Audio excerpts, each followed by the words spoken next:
What's up guys, today we're going to be installing Shelby's cap set for our 2011 GT500. It will also fit some of the other various GT500 models, I believe some of the 05 to the 2014 models, depending on what accessory caps they have on it. All that Shelby sent us in the box was the caps. You're also going to need a couple of tools to go along with it. We had a prep pad and a 3M adhesion promoter stick left over from one of our previous install videos. We're going to use those. One special tool that you're going to need is going to be a 1mm, 1.0 millimeter Allen key. I was only able to find that in the precision screwdriver set. Another tool you're going to need is going to be a small Allen key for the set screws on the caps, and possibly a small screwdriver or punch to punch out the roll pin holding in the oil dipstick roll pin. Alright, let's go ahead and get this thrown on.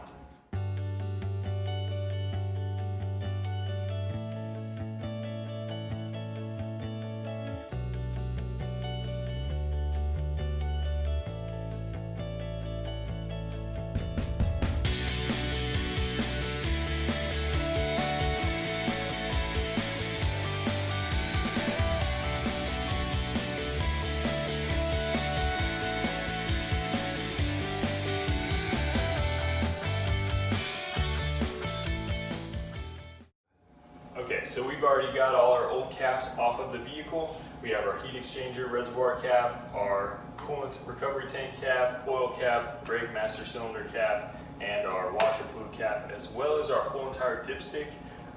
There is a roll pin that holds the dipstick handle out. We'll get to that in a second. So for starters, we're going to go ahead and do the easy ones. Several of these have stick-on adhesive tape, as well as a set screw that holds them onto the cap. So we're going to go ahead and take our prep wipe.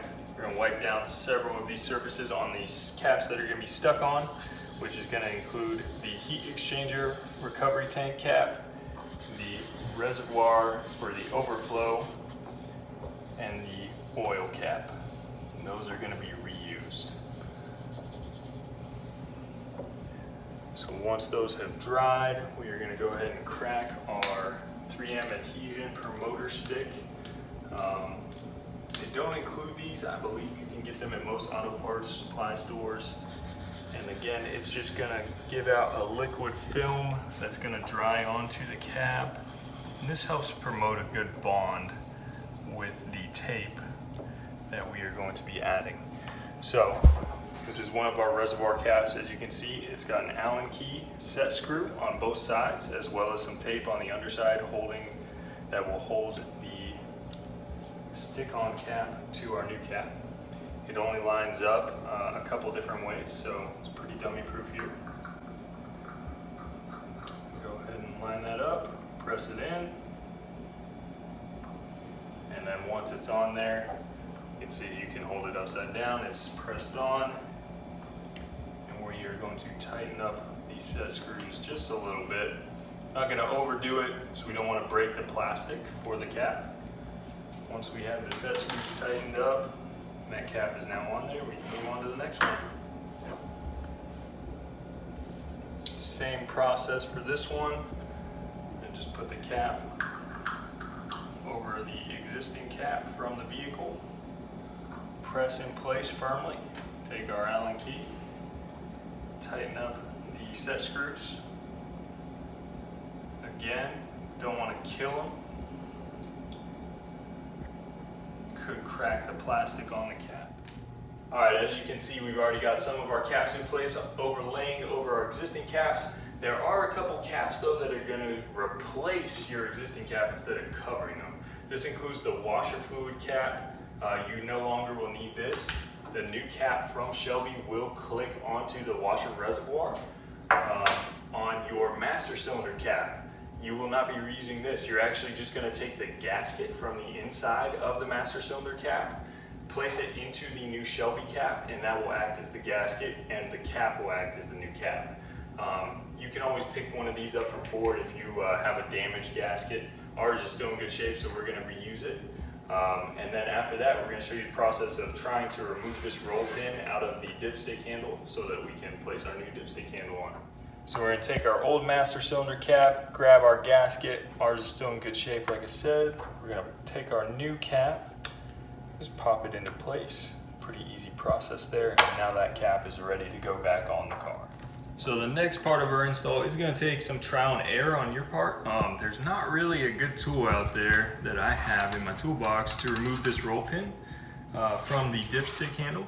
As you can see, the dipstick itself is held in place on the dipstick handle by a roll pin. So that actually just comes out the back end there. Ours is moving a little bit, just using a little Phillips head screwdriver in place. We're just kind of tapping on it here and there and pressing as firmly as we can. We'll let you know when you get it out so we can show you the after shots there. All right, so we got our roll pin out of there. It's just a little pin that goes through the handle, holds the dipstick in place. Now that that's removed, we can actually take our O-ring off of our old dipstick handle, transfer it to the new dipstick handle. Our dipstick is gonna be held in place by a set screw. This is where you're going to need that 1mm Allen key. You're just gonna remove the set screw, place your dipstick in place, tighten your set screw. All right guys, so now we have all our new caps and hardware transferred over onto our existing caps or existing dipstick. So we have our new O-ring on there, our set screw tightened down. We're ready to go ahead and go put these onto the vehicle, and we'll show you the aftermath of that.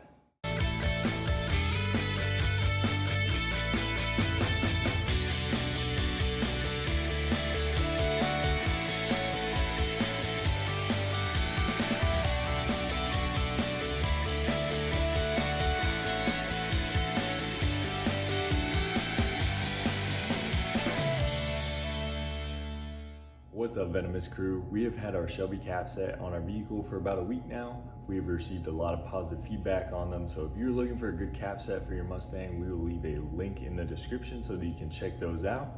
Also, we have a new project car that we're going to be adding to the channel, so be sure to check those videos out as they roll out. And as always, thank you for watching. Please like and subscribe.